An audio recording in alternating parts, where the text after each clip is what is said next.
Welcome to the Matt Cutrer Report. These are the extraordinary stories about everyday, ordinary individuals. Today's guest is 3'3" tall. She's a stand-up comedian and has been doing it for over 35 years. Her, along with her handler, Mr. Michael Shields, who's also a comedian himself.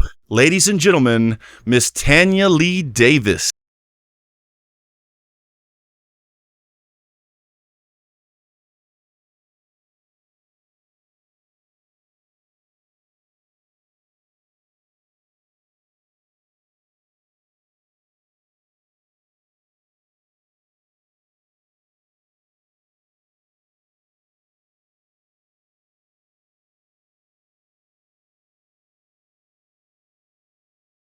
Thank you guys for coming on the show. Oh, man, it's a privilege. Absolutely. All right, so let's do it. Tell the audience, for those, we know you have like 3 million followers on TikTok, but for the other millions that don't know you, tell us who you are, what you do, your elevator pitch. Which one's my camera? That one? This one right here, yeah. Hi, guys. My name's Tanyalee Davis. I am 3'3" tall. I am in the Guinness Book of World Records for the shortest comedian in the world. I've been doing it for over 35 years, and I do my comedy's more than comedy. I'm also like a motivational speaker, and I have 3.2 million followers on the TikTok and then other, of course, social media. So TanyaleeDavis.com. Nice. Oh, so you have a website? Yep. Oh, we'll get into that too. All right. So Mike, tell us about yourself a little. A lot of people know me around here in town. You know, that Mike Shields, MSP Entertainment is my label. Comedy promoter / comedian myself. I bring in and work with a lot of talented comedians. It's my first time working with Miss Tanyalee at 3'3". I'm 6'1", so you know us walking side by side is kind of an interesting look, none to say the least. So we're here to do a comedy event here in the next 2 days. So I hope everybody who comes out or knows about this comes out and check us out. Are you looking to elevate your brand with custom headwear? Custom business hats for high quality customized hats, perfect for any business need. Whether it's for company branding or distinctive merchandise, we ensure that your brand gets the attention it deserves. Plus, we offer free quotes to help you get started. Visit our website at custombusinesshats.com. Custom Business Hats. We've got you covered.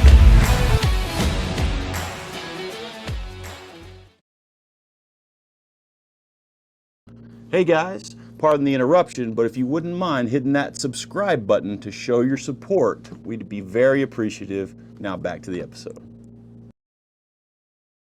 All right, cool. So tell us a little bit about your upbringing. Where are you from? And tell us a little bit how you grew up. I'm curious to know, Tanyalee. Well, I actually grew up in Canada. I'm originally, I was born in northern Canada, raised in Winnipeg, Manitoba, home of Winnie the Pooh, everybody. Nice. Fun fact. Yeah. I didn't, from a young age, I knew I wanted to be a performer. I grew up watching, Laurel and Hardy, British comedies, Robin Williams, Carol Burnett, Lucille Ball. I loved physical comedians. I didn't know that there was a thing called stand-up and so I started doing community theater, met a guy, said, I'm going down to do an open mic. And I was like, what's that? Yeah. And so then I just saw people getting up and performing. I was like, oh my God, I can do that. And he's like, you think you can do it? And I was like, what?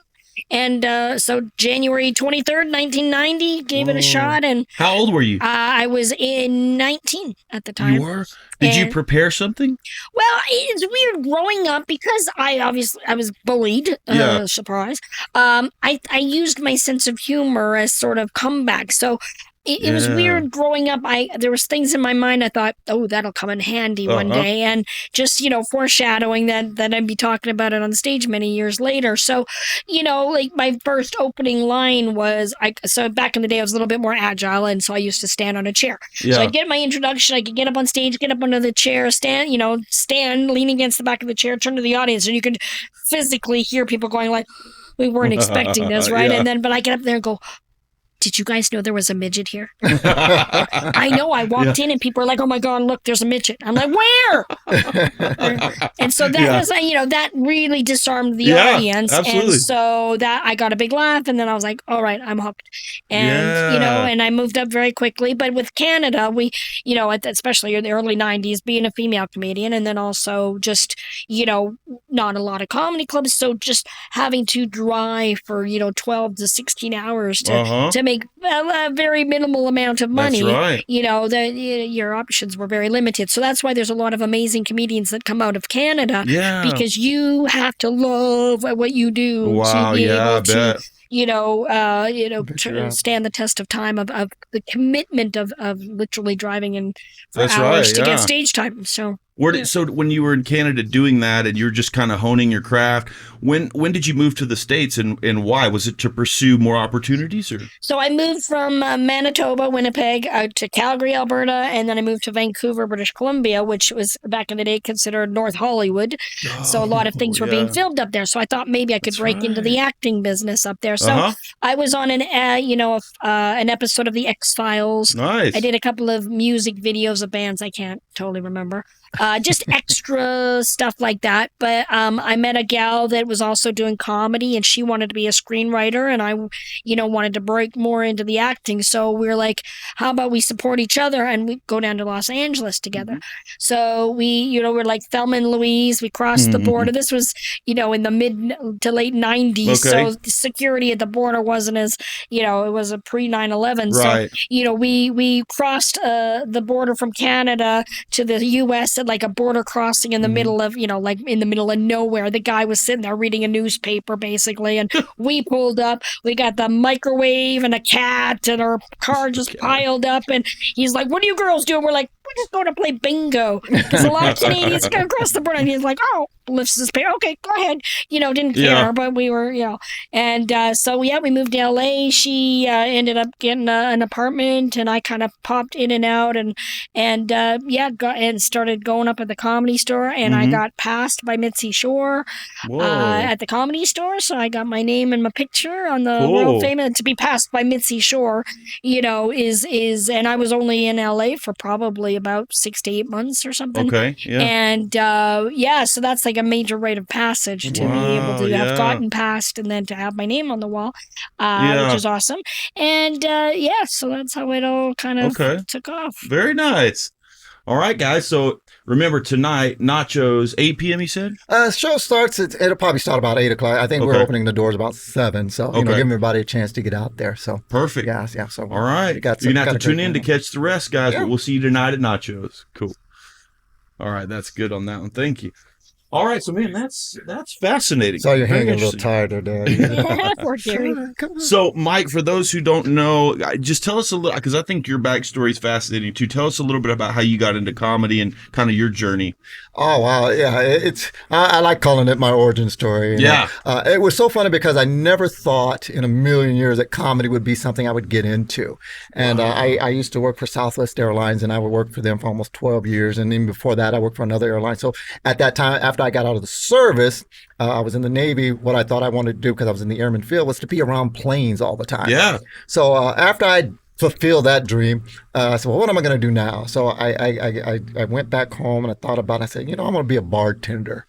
So I went up to Minnesota, got my bartending license, and came back to Midland, Texas. And I applied at this hotel at the time that was called the Midtown Hotel. Okay. And I said, well, I see you're hiring a bartender. You're looking for a bartender. So the owner of the club, of the bar, said, well, okay, let's see how you do. So he hired me, which was a good thing, I guess, the way it turned out. And then it came back to him, to make a long story short. He came back to me and said, Mike, he said, some of my customers at the bar are saying that your bartender's pretty funny. Oh, yeah. And he came to me and said, well, what I want to do is, since you're so funny, Okay. let's do a comedy night. Okay. And I was like, comedy night? I don't know nothing about, comedy. How old were you? Oh, my goodness. You're going to get me to think back. This was back in 2009. So you were what, like in your 20s? Yeah, maybe? 20, Yeah, okay. 27, 28, something like that. Okay, yeah. You can do the math. I don't do math. Yeah. So I said, well, I don't know anything about comedy. He said, well, all you have to do, I want you to host it. Do your 5 minutes of fame. Interesting. And all the comedians that I'm bringing in, that I'll bring in because I have, he had a list of traveling and touring comedians we'll bring in. You can learn from them, open it up. And primarily, that's how I got started. So all the comedians that he was bringing in, I was learning from. They would listen to me do my little 5 minutes of just making up stuff and just me being me. Oh, yeah. And after that, from tips and advice from these comedians, both touring and celebrity, I started building my name for itself. And then after a while, I created my own label, MSPN Entertainment, Mike Shield's personal network. And nice. Comedy took off from there. So all the people I've met and talked to has helped me get to where I am today. So. Yeah. That's man. What I like about that too, what I like about you is that you are constantly trying to help other comedians get opportunities, getting recognition. You have no qualms, dude, and you don't hate on anyone. You only help them to get better and to get opportunities. And I love that, man. Exactly. That's how it needs to be, right? Yeah. And why do you do that? Like what? Well, like I said, when I first got started, I didn't know anything about comedy. Yeah. I didn't think I'd be in a comedy. And some of the advice that people were telling me helped me to say, hey, man, this might be something fun to do. So as I was picking up tips and, advice from these comedians, when I started looking for comedians that were up and coming, that wanted to be comedians, that advice that they gave me, I said, well, I'm going to give out to them. But I would never push that advice on them. Right. If they asked me, then I was like, well, this is what's been told to me. I'll share it with you. Yeah. And if you want to take that advice and go from there, by all means. Yeah. And it's helped a lot of comedians who've had the opportunity to work with me and get on stage and see what it's actually like to be in front of an audience that's not in front of an open mic where they might be there to listen to you, they might not be. But when you go to an actual showcase, people are listening to you, so you find out exactly how good you are. And it gives them that opportunity to express, well, this is something I want to do. Dude. And from that, they go further on. Do you do that too? Do you try to help other comedians out? Do you encourage people to maybe try it out? Is that something do they ask you for advice sometimes? Well, right now I live in Sarasota, Florida, and I have a couple of guys that are like my opening acts, support acts. And to them, I am comedy Yoda. When I've been in, 35 years in the business, I've been in this long before cell phones and social media and all that kind of stuff. Plus, I am a great performer. I am very comfortable on stage, and I can spot people that, what sort of things they need to work on. We were talking about mic technique and certain things like wearing hats on stage. I got issues with people that wear hats too low because then it takes, your face is shadowed. You can't see your facial expressions and stuff like that. And so when the guys, that travel with me, I'm a lot of work because as you see, I travel with the mobility scooter, so loading me and my guys have to pick me up and put me on stage. Sure. So I'm a lot of work beyond the, just being the headliner. But the way I try to give back is by giving constructive criticism while stage time, and then critiquing them and feedback and motivation and checking in with them. And I've got a really great group of guys in Florida that are really hustling and working really to improve their acts. And I love that, and I give anybody an opportunity for the most part to if they want to get some stage time to once again come on a show where there's a nice audience and you're not stuck in that echo chamber of this open mic scene because you don't really grow. And to Michael's point about I think also it's an age thing in a way. Like he's very secure with who he is, even though he's moved different job to job. You get to a certain age and you can sit in the pocket and be like, okay, this is who I am. I'm not trying to compete with anybody. So you want to give back. That's where I am.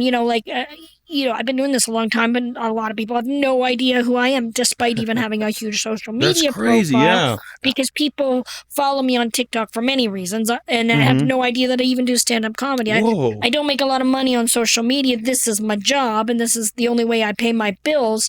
But I get, chased down at airports by families that just saw one of my dance videos or my cooking videos or this and that. Oh, you do all that? I want to ask you about that. Well, tell us your TikTok. I mean, 3.2 million followers. You don't make a lot of money on TikTok?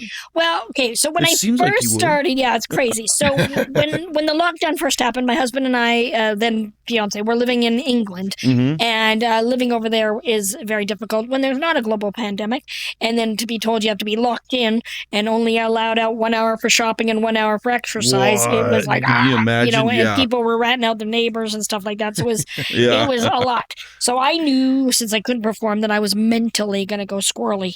So I started doing, like, I'm a Gen Xer, so I would put on an 80s song, and I would put on my leggings and my sweatband and my underwear over my leggings, like I was Olivia Newton-John. I'd be like, let's get physical.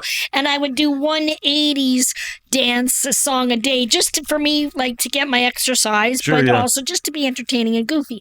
So I was putting them out on Facebook and YouTube, but I kept getting copyright infringement. So one of my girlfriends in England, she's a comic, Mel Moon, and she was like doing very well on TikTok, and she said, you should try TikTok. I'm like, what is this TikTok? Anyway, I bounced over, and she kind of duetted one of my videos. So I gained, a lot of about 50, 60,000 followers. And then that was in May of 2020. And then I kind of really didn't know. I just kind of put out a couple of really random videos. I didn't know what I was doing. So then my husband, we moved to Florida, and it wasn't until like August of 2020, I did a video. It was funny. I was sitting on my dad's porch, the screen-in porch. It's humid as hell in Florida. I mean, you got Niagara Falls in the crack of your ass, and it's just so hot, right? And my parents have a very small house, so they each have their own rooms, and so I was on the porch in the humidity. And so I'm sitting on my dad's recliner. It's like this moldy recliner. I got my camera set up in front of me. I just had a bowl of cereal. My camera, I had no idea, was super fuzzy. It needed to be wiped off. I had a chunk of almond in my teeth. Right? And I do this joke about how I live in Florida near an area called the Villages, which is the world's largest retirement community. And I go, all these boomers are out there with their souped up golf carts. They got mud tires and hydraulics. And I go, the Villages has like a weed dispensary. It's got bars and restaurants and an amphitheater. They're day drinking, playing golf, and they're also pumping like crazy because the Villages has the highest sexually transmitted disease rate of any place in North America. Oh, those boomers, they don't need to bag it up. They're just, giving it like crazy, right? And I go, what they say, nobody gives a Hummer like a gummer. So I did that, put that video out there. Oh my God. All of a sudden, notification, and it just went. It went viral? It went viral. How many views did it get? Oh, I think eventually like 800,000 or whatever. I might have even hit 1 million now because that clip of the Nobody Gives a Hummer Like a Gummer is now being put on so many other people's videos as a tag for stuff. So I'm sure. I will get tagged in a video, and it's not even it's my clip in somebody else's thing. So anyway, so that really boosted me. And then I was like, I can incorporate my stand-up jokes into a TikTok format. So then it kind of clicked. And so that's kind of what I started doing. Plus I do the dance videos. Well, the WAP. That song by Cardi B. It's like 13 seconds. Right? It's 13 seconds. Yeah. 40. I'll try to put that in 49 million views. No. 49 million. So didn't you make a chunk of money? I made about $10,000. You did? Yeah. And then the bottom dropped out. And Why? The bottom dropped out. Well, I don't know. TikTok. It's so weird. All of a sudden, they call it. Some people say shadow banning doesn't exist, but I'm What's that? It means when all of a sudden you just get hidden, like people can't find you. Like when you're on TikTok, obviously you see your regular people, and then you're like, where did they go? Yeah. Well, like I have been sitting at 3.2 million for 2 years. My account has not, even though you come into my lives, hundreds and hundreds of people are following me, but for some reason, whether it's the bots that are getting removed and you know, but people are coming in going, I haven't seen you in so long. I'm like, my account's been hidden. So that happened in January of 2021, and the bottom sort of dropped out, and all of a sudden nobody could see me and find me, and I moved on to another app called Clapper, which was what's that? Clapper is like an American version of TikTok. They're based out of Dallas, but it's very free speech, so they had more like First Amendment people and more like OnlyFans-y kind of stuff on there. But you had to be 17 and older. So you could talk, you could swear, you could have music in the background, and you weren't getting violations. So I started doing a 10 p.m. live every night for almost 2 years. During the lockdown. So I was going on TikTok and Facebook Live for 2 to 3, 4 hours during the day. And then 10 o'clock, I brought all these people, hundreds, thousands of people over to Clapper for my 10 o'clock lives. But then once the world started to open up, it got really difficult to stay consistent. And at 10 o'clock now, if I'm home, I'm like, I don't want to be going on live. Even though it was a completely different, like, my husband, he'd be, we'd do some edibles, or he'd be in the sauce, and he doesn't like to be on, he's drinking his beer, so he doesn't like to be on camera, so he'd be off camera, and so that's why people like Clapper, because we were like, this, our late night family cookout. Do you do any OnlyFans stuff? No, you know what? I can't get past the face verification. No, trust me, I've tried. Not trying sexual stuff. No, you know why I want an OnlyFans? Why? Because Instagram, I get so many dick pics on Instagram that You do not. Oh my! Shut up. Wait, tell me about that I more. call it Insta-dick. So I don't know what it is. Oh my why? God. Wait, people love sending you dick pics? Oh my God! I'm telling you. But why? I don't, because they think this is all. They want a piece of this. Who doesn't? And it's usually black guys, by the way. Of course. Did Mike send you one? No, I didn't say that. Mike, quit lying. I'd have to see it. It's multi. Believe me, if you saw it, you wouldn't have forgotten it. I'm telling you. It's going to be an awkward ride back to the airport. So I wanted to start an OnlyFans where I critique the that's pictures, because hilarious. some of them you're like, crazy. what were you thinking? Yeah. Why is it a couple of different shades? You might want to get that little thing there checked, the little mole you've got. So anyway, that's why. Anyway, That's I can't funny. get past That is the funny. I didn't know that one. verification. So That's great. I haven't tried in a while. You should but do that. I- That's hilarious. So No, that's brilliant. I So guess so. you know what I noticed though is your YouTube. You have like 12 or 13,000 I know, subscribers. but it would probably be way more. But I keep forgetting to post on YouTube. It's great, I'm though. not monetized on YouTube. Nothing. You're I mean, not? because I keep forgetting to post videos on there, so I'm not getting the. That's so good. You're just I into know, TikTok, but I this guess. is why Yeah. I need a setup like this. You gotta Yeah. come on. Oh, because- if you, I'd you love need to a have a show. setup I like know, that. I know. I got it. Yeah, you would be somebody so in Sarasota, great. Florida, help me out. Yes, seriously, I if just- somebody's watching. Yeah, I just need somebody to have a little studio that can do all the back. Yes. All the back end stuff for you. Yeah, and we Because you just just show need to up. perform. You show Yeah, up I and just need a perform. nice Yeah. little comfy seat and just some people to talk to. Yeah. I can talk to You could myself. even, you know what you could do is you could print out the dick pics and like hold them up. if you recognize this. Yeah. Do you recognize this? Yeah. Do a lineup. Yeah. Remember that show Porky's? Yeah. yeah. The movie you mean? Yeah, Movie Porky's. Yeah. Oh my I God. love that show. The That coaches movie. was in there. If you recognize the dick this, lineup. Yeah. please. Oh man, I Yeah. was crying in that scene. So That I was can a good imagine movie. her doing something like I that. know. So tell us about your husband. How long have y'all been married? Oh, we have a great love story. Nice. So my husband and I met online in the late 90s, back in the dial-up. That crap. AOL. Yeah, exactly. So I'm, born and raised in Canada. He's born and raised in North Carolina. And so we met and we talked online. Then we started talking on the phone. I moved to Los Angeles. And of course, I was bebopping all over the country. And Right. I got booked to do some shows in South Carolina, in Myrtle Beach. Nice. So we met on a chat channel called Cheers because we Okay. liked the TV show on a thing called IRC, Interrelay Chat. Nice. And somebody from our chat channel had some timeshares in Myrtle Beach. Uh-huh. So they said, hey, why don't we have a meetup? Kind of like what they do on TikTok and stuff now.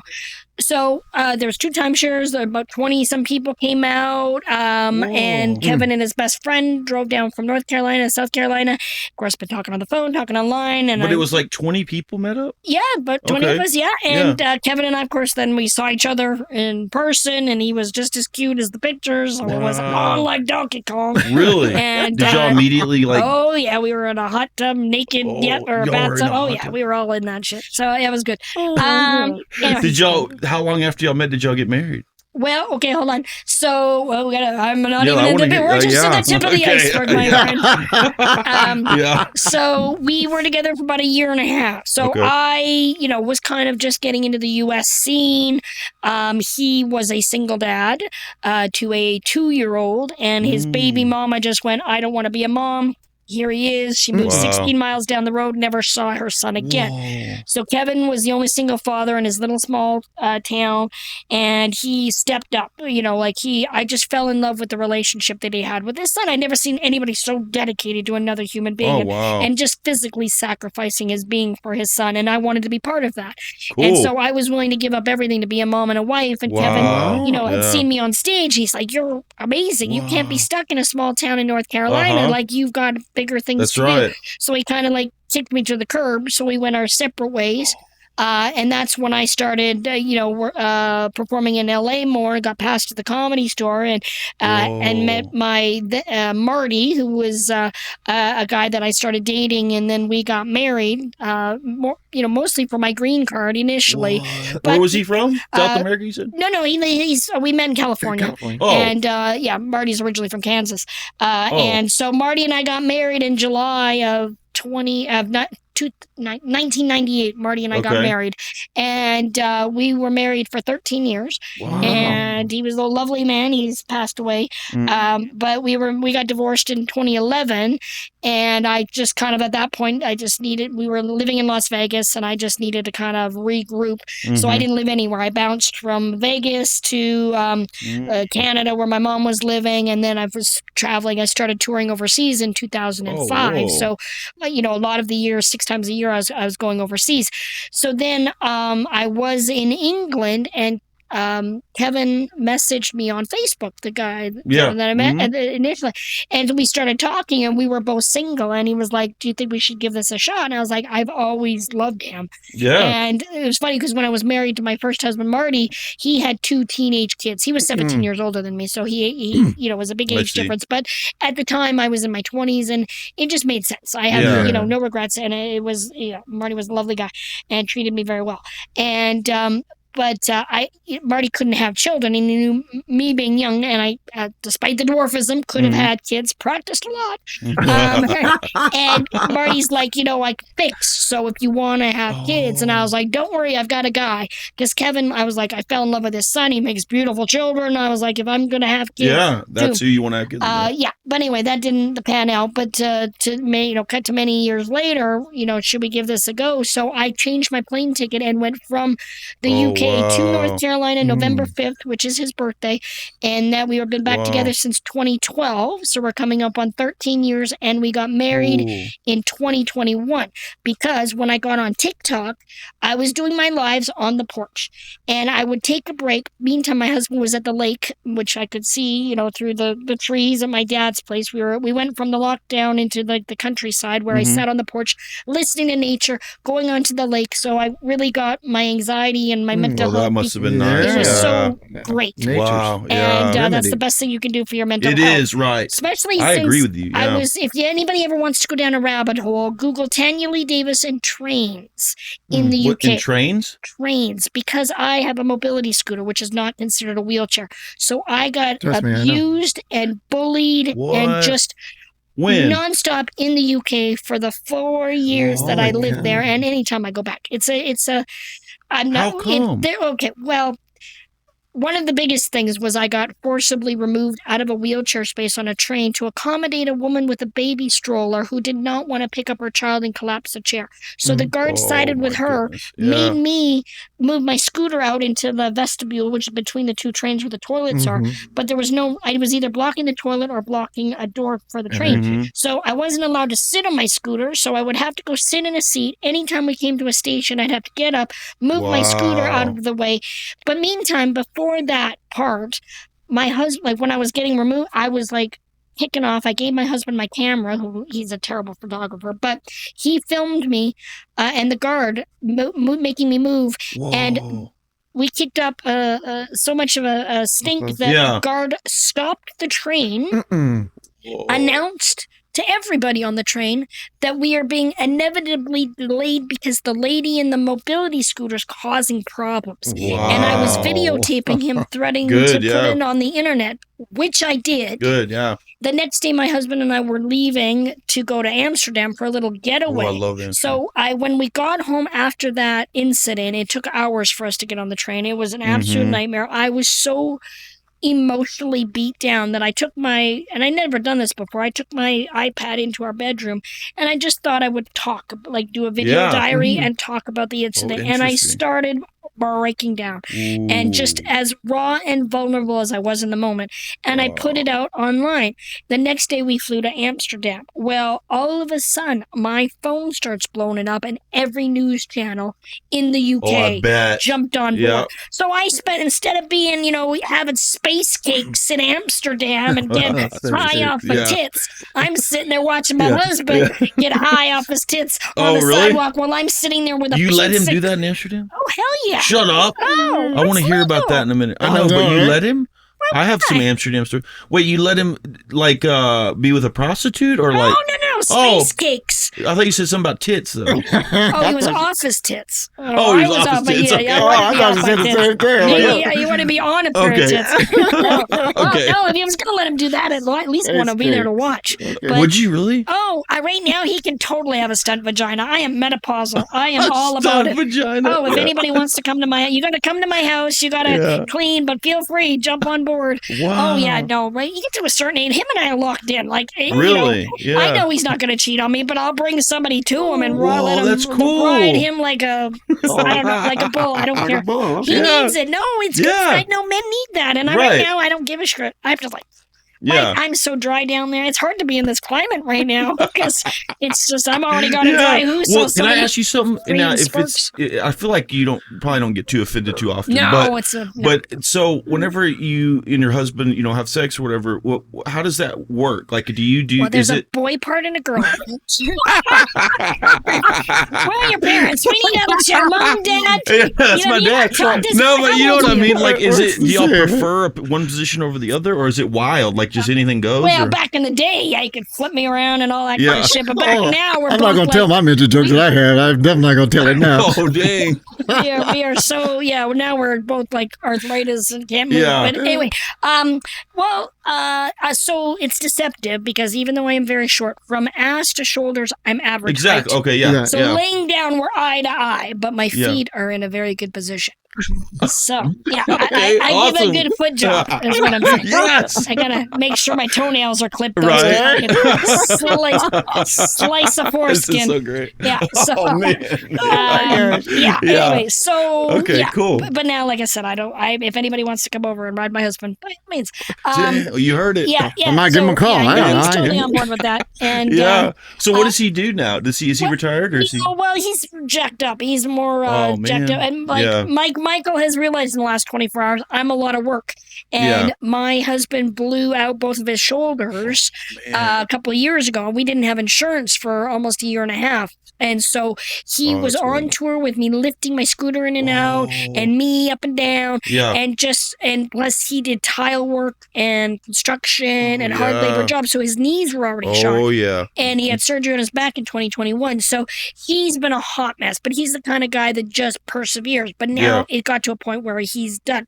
And so last year when I was leaving for the UK, I was going away for 5 weeks and I was so worried about him because his balance was off because of his shoulders and he kept falling, and it turns out after we just found out in January that he had water in his ear, so his equilibrium so he had to get the tubes put in his ears this last January, so that'll help with his balance. But anyway, I was gone, I was worried about him falling, so he started using my old mobility scooter. Well, then he kind of became reliant on it, put on weight, and we finally got one shoulder fixed in, he had his right shoulder replaced in November. So now most couples get matching tattoos. We have matching scars. Are you for the shoulder, for the shoulder. I got mine done in August, and he got his done in November. Yeah. So hopefully we both have an appointment on Monday with the surgeon, and hopefully he'll get his other shoulder done, and we can work on getting him back in action. Yeah. But we are very opposite people. Like he is my foundation. He keeps me grounded. He doesn't put up with my bullshit. You want somebody in your life that gives you pushback because people do not grow.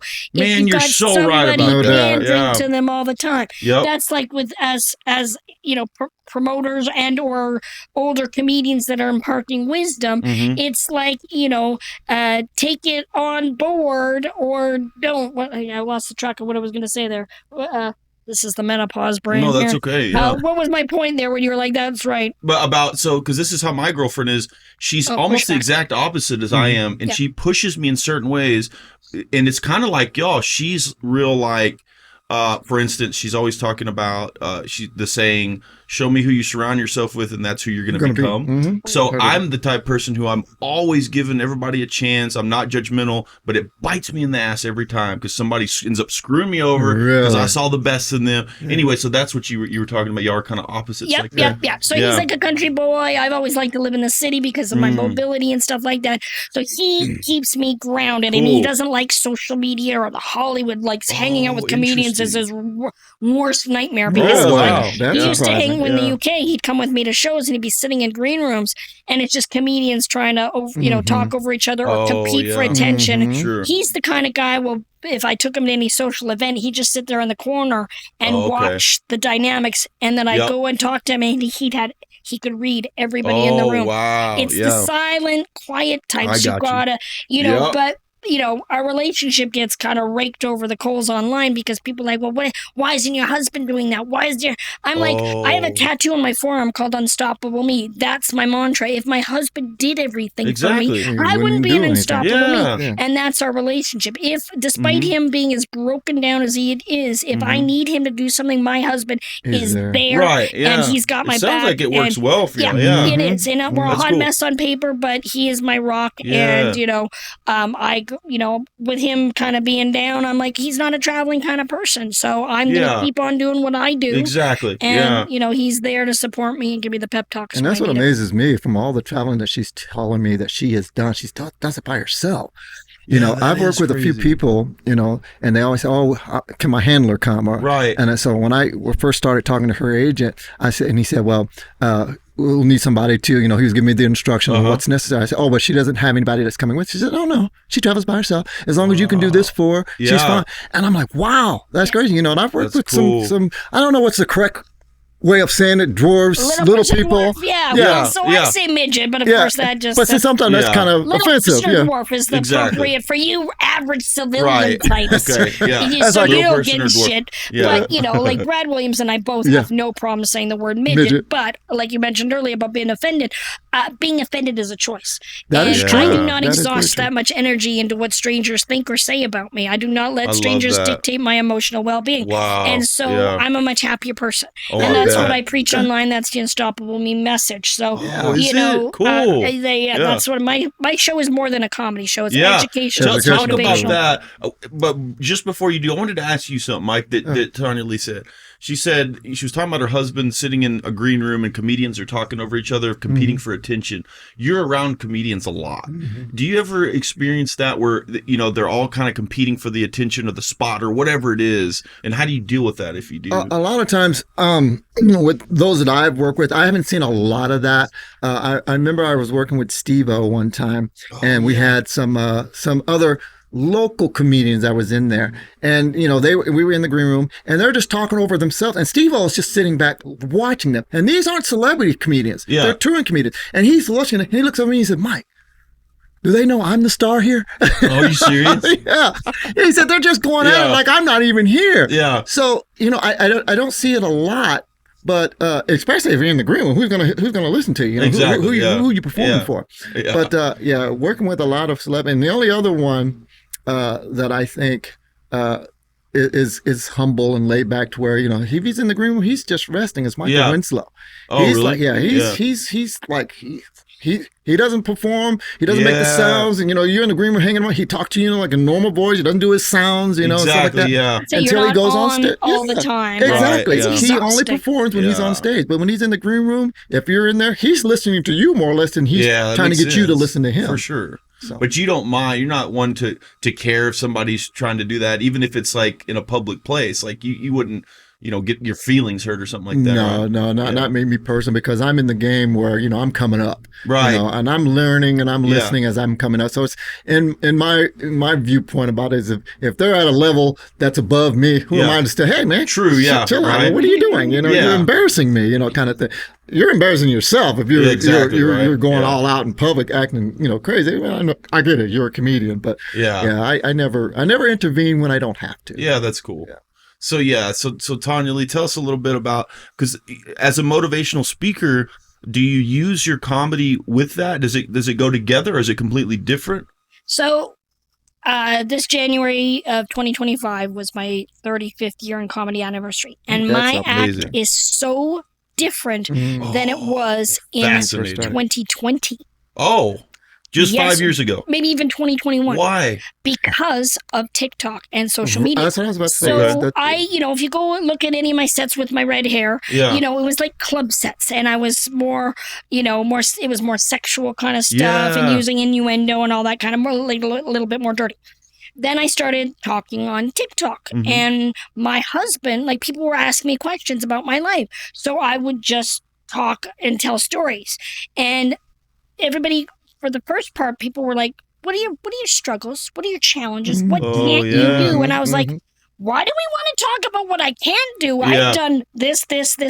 And then I start telling them about all the me traveling, Japan, military bases, and, the Dublin Castle in Ireland. I performed in the Cayman Islands and went scuba diving. I and love blah, the blah, Cayman blah. Islands. So I've done amazing things. I performed in a prison, Oh, cool. I volunteered at a men's prison for 3 years counseling murderers. Shut up. A little late. That's fascinating. A little late for counseling. No Stop doubt. killing people. No doubt. But then cut to just a year ago, I performed comedy in that same prison that I used to volunteer at while I was at university. It's very cool. Yeah, I talked to the inmates. I was like, I don't know if any of you guys were here, but none of those guys were the killers. They were just, bad boys. Anywho, but I've done a lot of stuff. But everybody online, because we live in a victim mentality, isn't that the truth? which these days, that as a Gen Xer, my parents never coddled me. My average size parents, because my type of dwarfism, we all have average size parents. Cool, yeah. No prenatal scans. So my two tall parents had no idea what a dwarf was capable of. And so back then it wasn't about coddling. It was like, well, figure it out. Get out here. So I got pushed to do everything. So I played sports. So good for I did everything. Like. Yeah. So that's why I have this resilience and determination, because I believed I could, because nobody told me I couldn't, least of all myself. Exactly. And the younger generation, I hate to be one of those, but it's very, especially because of social media, these young people are growing up comparing themselves to everybody else. That's right. So they have no self-esteem. They feel undervalued. But the thing is, so what I preach is, you want to feel sorry for me, but don't, because I've done all these incredible things. Exactly. Because, the unstoppable me message is not letting your size, your height, your weight, your color, your gender, your politics, your planetary affiliation define who you are, right? We are all capable of greater things. So the stories that I tell on stage are now in my 50s, looking, unfortunately, with the menopause brain, like I say, I squirrel sometimes, and I've landed on my head numerous times, one of which was last week. Dang. So these concussions are not doing well for my memory. Anywho. You saw that, you said? Yeah, she was talking about it on her. Yeah, I told him. I see. Okay, I did a voiceover for a video about how I cracked my head open last Monday. And anywho, I'll talk about it on stage this weekend. And so, my experiences in life, I just, I got squirreled there. So anyway, So the motivational speaking tied in with that, and what's interesting is it's evolved because you started talking about the struggles and stuff, and how you weren't coddled, and you learned to do things with trial and error, and nothing really held you back.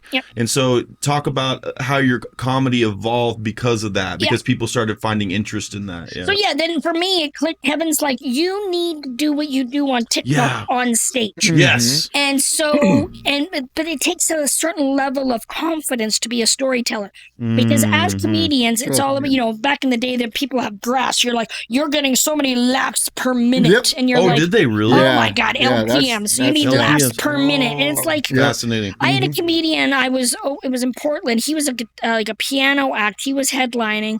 And I was performing. This was before I realized I was a storyteller, but I was telling a story. And I can't remember what it was, but he came up to me after. He goes, you were telling that thing, and you didn't have very many laughs per minute. I'm like, but you could hear a pin drop. Yeah, people were interested because they were paying attention. So I had held their attention. That is far more powerful than making people laugh. And that's such a good point. Why I had a realization. And then when Kevin, my husband, said that to me, I was like, okay.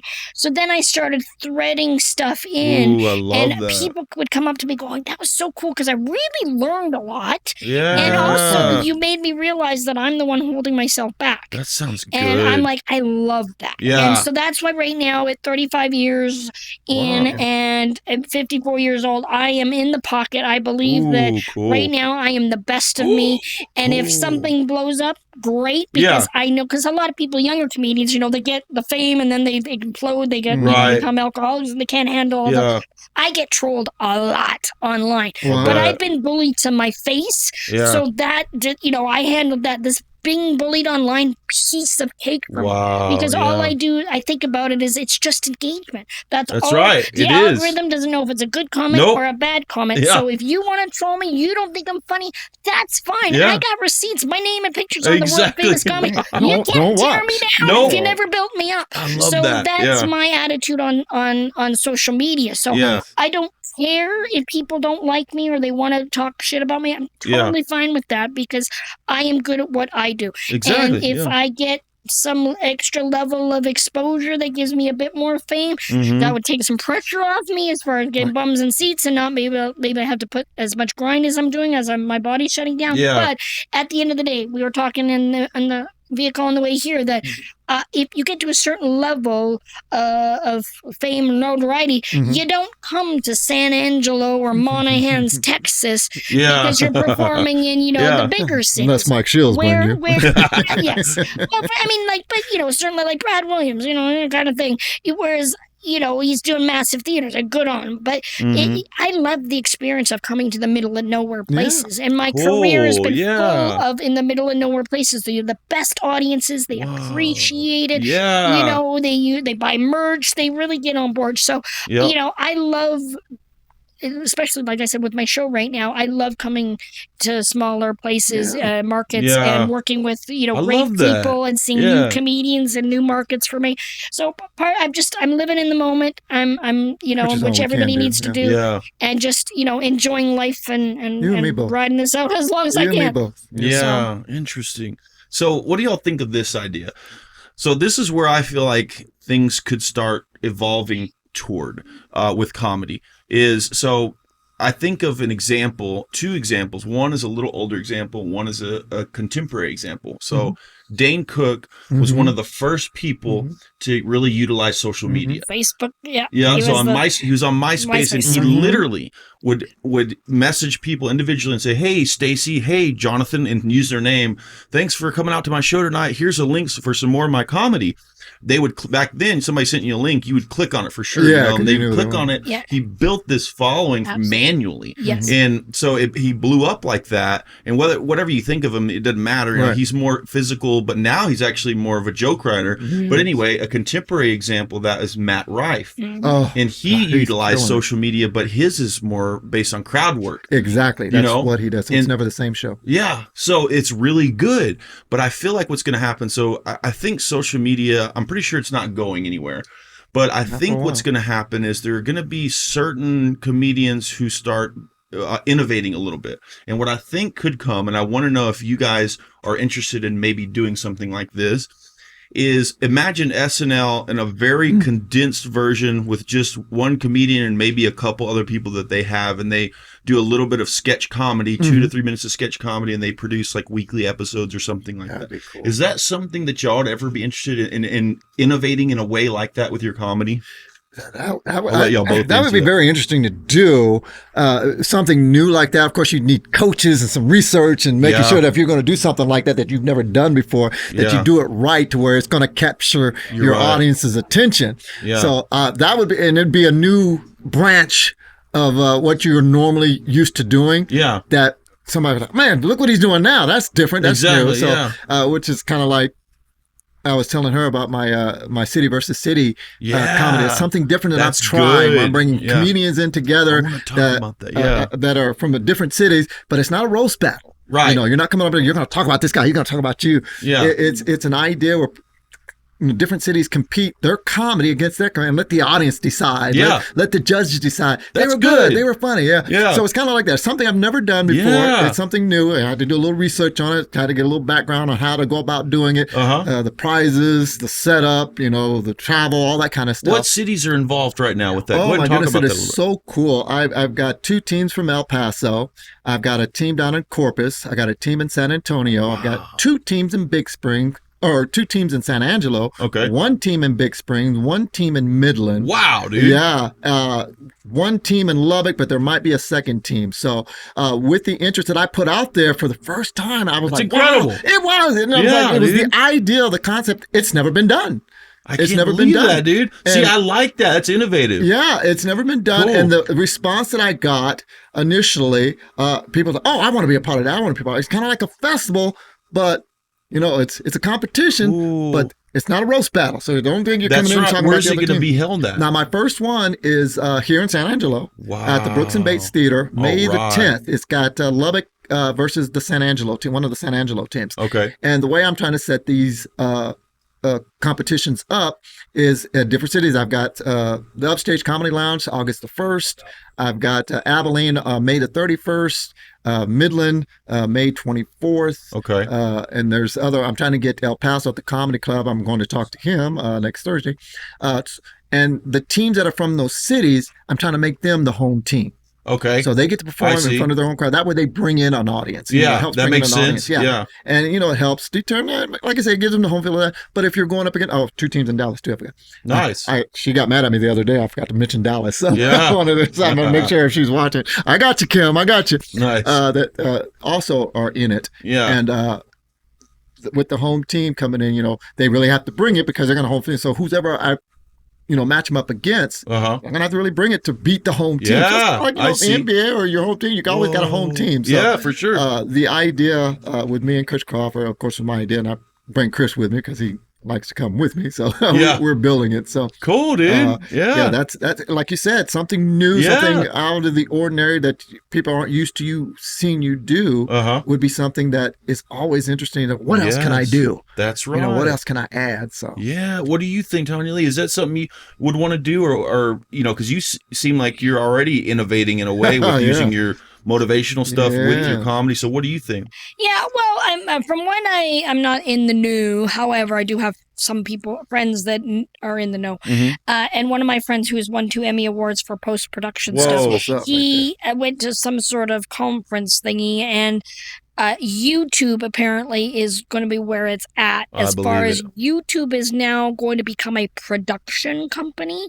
So they're going to, because Hollywood's essentially dead, right? Not just from fires, but just in general. Yeah. The people that have YouTube followings are getting more exposure than some people on sitcoms. Yep. That's right. From what I've heard is they're going to start backing YouTube creators that have massive followings, and then bring in like a production company, and they're you're absolutely right. So these what's going to happen is, you're exactly right, is that YouTube, these people who have these massive followings, millions of followers, is just imagine that it's like a channel, like a sitcom would be on, right? But it's this person's channel, and if they have the production to back it, imagine the kind of content they're going to be creating. You're right. Yeah. That's, my ideal dream show for me is I want a travel show. I have been around the world, and obviously logistics with the scooter. Yeah. That, and it's like, so, you get the whole disability thing without like pushing it, because that's my worst thing. Like I'm potentially doing a TV show up in Canada, and they actually have their own network that's like a disabled network. So it's like disabled porn, basically. Anybody that's got a fetish, the tissues. Anyway, but so I'm all about like I don't really like your idea, because you're trying to make this. I don't want people feeling sorry for me. I know, like there's only so much you can talk about that. Like that's not even that interesting once you know what I mean. Like that's not the most interesting thing about it. I call it the TLC network, the Little People channel, because there's dwarves everywhere. I know, right? But for me, the show would be focusing on the comedy, and the traveling, but you'd get that built in, because obviously the logistics logistics, and we'd run into issues with accessibility or disability. We wouldn't have to force it. But like I've been horseback riding, parasailing, scuba diving. You know, I have a very adventurous attitude. I want to go up Mount Picchu. I want to, you know, like I would love to go on the Great Wall of China, and they've got, you know, get me on a Sherpa, some little dude to pick me up in a basket. And, you know, like, and the comedy would write itself. Oh, no, that's what I was going to say. It would. And so that, you know, need a show like that. I need I need a team behind me. I need always. And, I mean, I can bring the heat. You know, like I have the Unstoppable Me documentary available on Amazon, Apple TV, Google Play, and Vimeo. If anybody wants to watch, just put in Unstoppable Me documentary in the search bar. But that gave you a little bit of taste, you know. But we're not focusing on the travel aspect as much. But yeah, so that's my dream. That's before good. I get too old that I can't travel or physically, you know, be down. Somebody but anyway, young, that needs to happen. I know. So because I would watch that in a hurry. I think she's got the backing. She knows the people who probably, if she pushes that idea. If she pushes that idea, I think she could. I've been throwing it out there for literally. You wouldn't believe how many producers and stuff I've talked to over the years. Like really? In the UK, I have quite a high profile, so I was meeting with people, and I'm like, you know, this is my idea, and then all of a sudden, my idea is being used, but with a different person, that's and so it's like, you know, it's like, it's so frustrating. And you know, it's just I'm one of those, like, well, if it's, you know, there's a plan for my life and my career, and you know, when I was 5 years in, I thought, why haven't I got this, and this should have happened by now, and then you go after 10 years, you look back and you go, oh, I wasn't ready. I'm so much better than I was now. And then like now 35 years, I'm like, oh, now I get it. If I would have happened back then, I wasn't mentally prepared for that. That's now all the cogs are, you know, everything's coming together, and if it happens, it's meant to be. Exactly. I'm a firm believer that people come into your life for a reason, and you know, those interactions lead to other things, and you just gotta. That's why I tell people that are, you know, the catchphrase, I've got anxiety, or I've got depression. Like, everybody's got anxiety, everybody's got depression. Right? We're all human beings. You should have anxiety, but it's about everybody's focusing too much, and you've got anxiety. You're trying to control the future, your fear of what's going to happen, right? It means you're not living in this moment. Ultimately, and if you're depressed, you're thinking about shit that's already happened. So you're not living for today. So that's one of the Unstoppable Me things, is literally live in the moment and just absorb in and count your blessings and believe, you know, calm your anxiety by believing that as long as you're following your head and your heart and your passions and what gives you those warm fuzzies, you can't go wrong.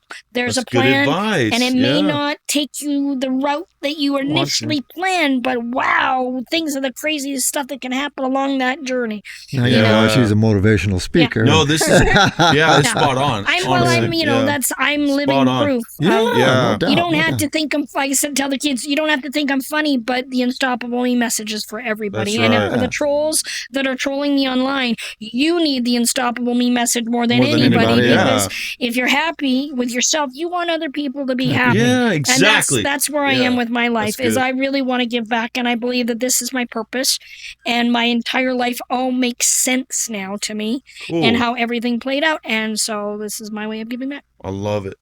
So we're running out of time, but I want to ask one thing real quick I want to know about the trolls real quick. What are they trolling you about? What do they say? What exactly do the trolls do? I don't understand. You're not funny.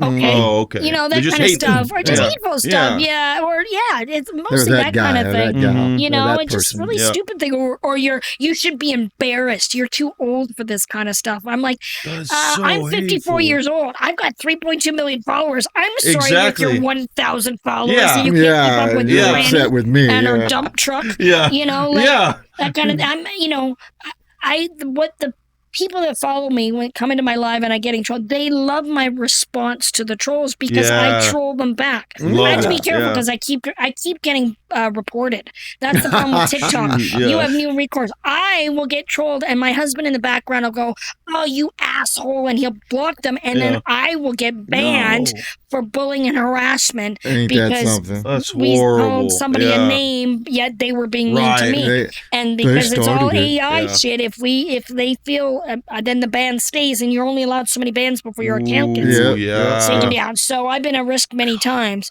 So I have to be really, you know, with that kind of thing. But at the end of the day, I'm like, if TikTok was to go sideways, it's like TikTok, as mentioned above, Paul, it doesn't really necessarily put bums in seats for me. Because like I said, people don't, because I travel alone, I'm not good. I can't do selfies because I got T-Rex arms. So, filming myself when I, that's true. That's hard. I literally have I have a stand that I set up with my camera, and then I'll drive my scooter in front of the camera and try to get like a view here at an airport just to get some back footage. But that's why I do need somebody to travel with me, or one or two people to capture the content, moments. If you don't mind me telling me one more story. Go for it, one of the biggest videos that went viral was a situation so I've got my scooter. It was a different scooter at the time, but I designed a metal rack that fits in the back that I hang my bags on. I drive my scooter right to the jet bridge, or down the jet bridge to the door of the aircraft. And this particular flight, I had a friend with me. We were going from Huntsville, Alabama, back down to Florida.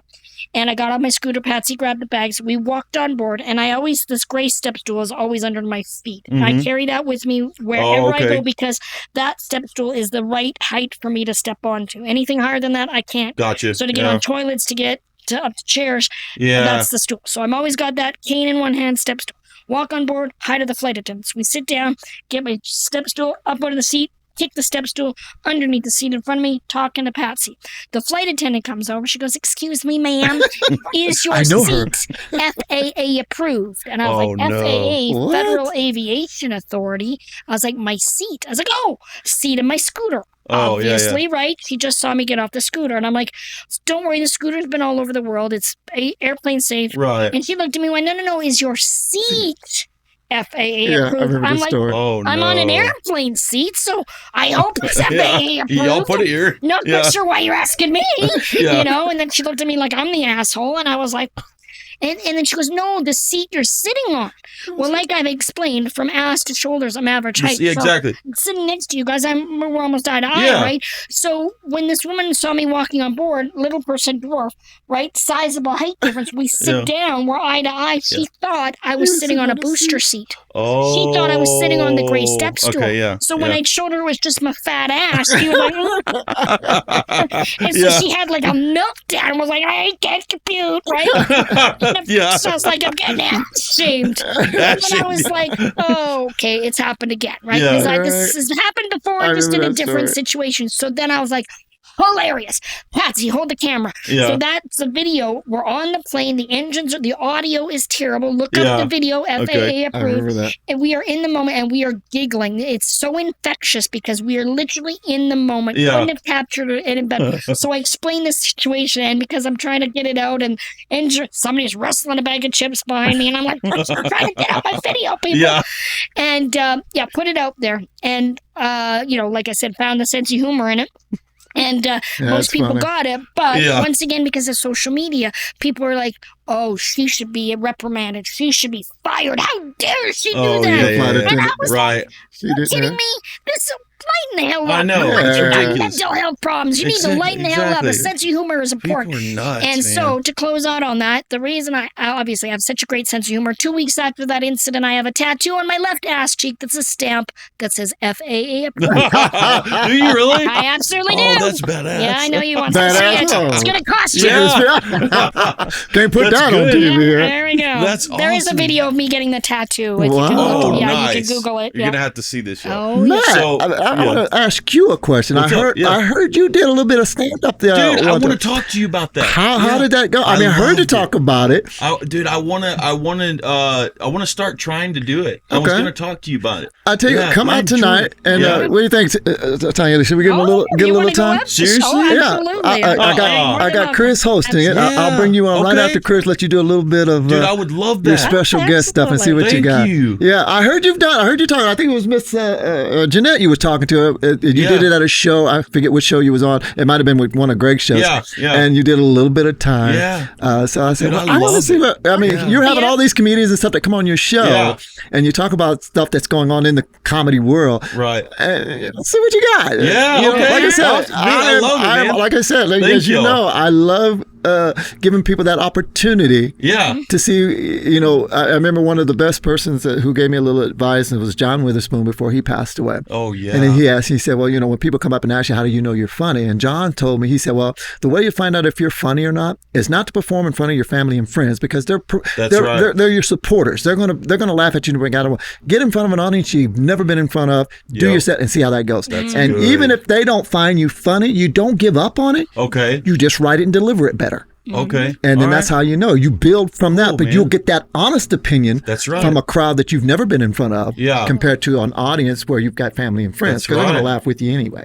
That's good. Yeah, okay, cool, man. See what you got. I'll give you that little bit of time. Thank y'all both. Hey. Lastly, give me one thing that you're just really grateful for to end here. You go ahead first, Mike. Oh, man. I remember last time you asked me that was the same thing. Far and foremost, I have to give praise to my Lord and Savior. Yes.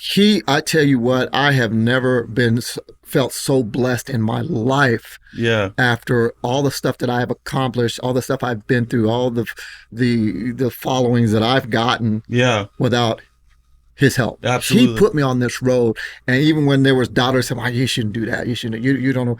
He said, no, I got this plan set for you. Stay on it. That's Stay right. course. If you believe in me, I believe in you. Go for it. And from what I've accomplished and how far I've gone with it, I give him all the praise and glory for that. Secondly, of course, again, is my family. Yeah. My family, my mother, my brothers, my sons. They support everything I do.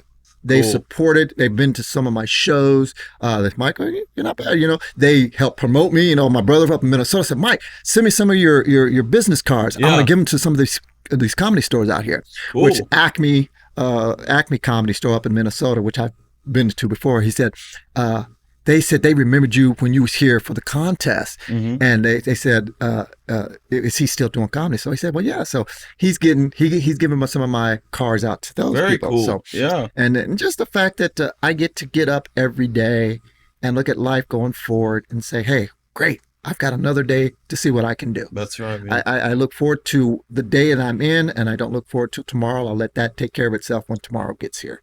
So I kind of enjoy the fact that every morning I'm able to get up. Now I might get up a little slower than usual. Right.